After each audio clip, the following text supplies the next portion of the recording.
नमस्कार, आप देख रहे हैं डेली 24 भारत में हूं आपके साथ अनीता शर्मा। लोकसभा चुनाव में शिकस्त खाने के बाद बीजेपी पश्चिम बंगाल में अपने कार्यकर्ताओं में जोश भरने में जुट गई है।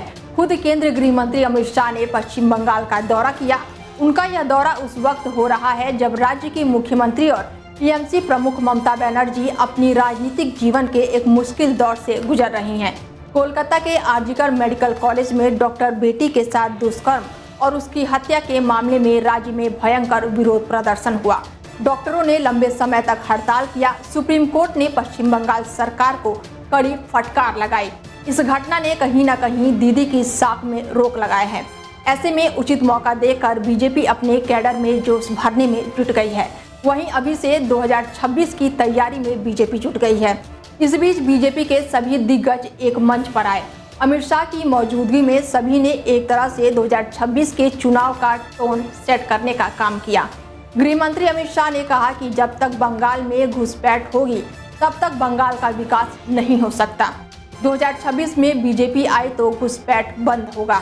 इस सभा में बॉलीवुड सुपरस्टार मिथुन चक्रवर्ती ने बेहद आक्रामक भाषण दिया।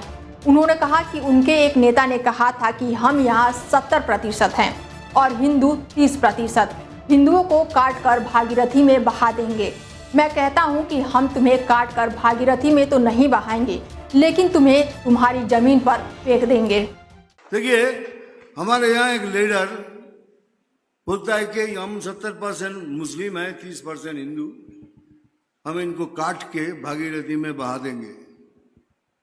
हमने सोचा चीफ मिनिस्टर कुछ तो बोलेगा कि ऐसी बात मत करो।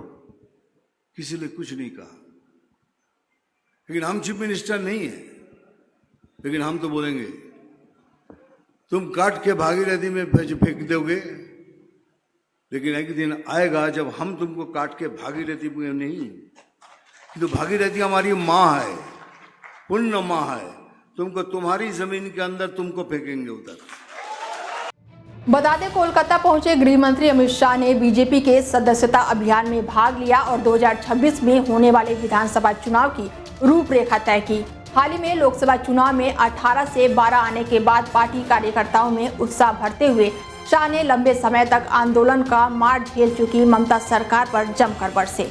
अमित शाह ने घुसपैठ, भ्रष्टाचार, महिला सुरक्षा का मुद्दा भी उठाया, लेकिन प्रमुखता से उन्होंने हिंदू लामबंदी की बात कही, जिसके बाद पार्टी के सभी नेता एक ही सुर में बटेंगे तो कटेंगे की धुन में बयान देते हुए नजर आए। हरियाणा चुनाव में बटेंगे तो कटेंगे की जीत की गूंज देश में फैल रही है और साफ है कि बंगाल में भी बीजेपी यही फॉर्मूला लगाने जा रही है। फिलहाल इस खास पेशकश में मेरे साथ इतना ही। देश दुनिया की तमाम बड़ी खबरों के लिए देखते रहिए डेली 24 भारत। नमस्कार।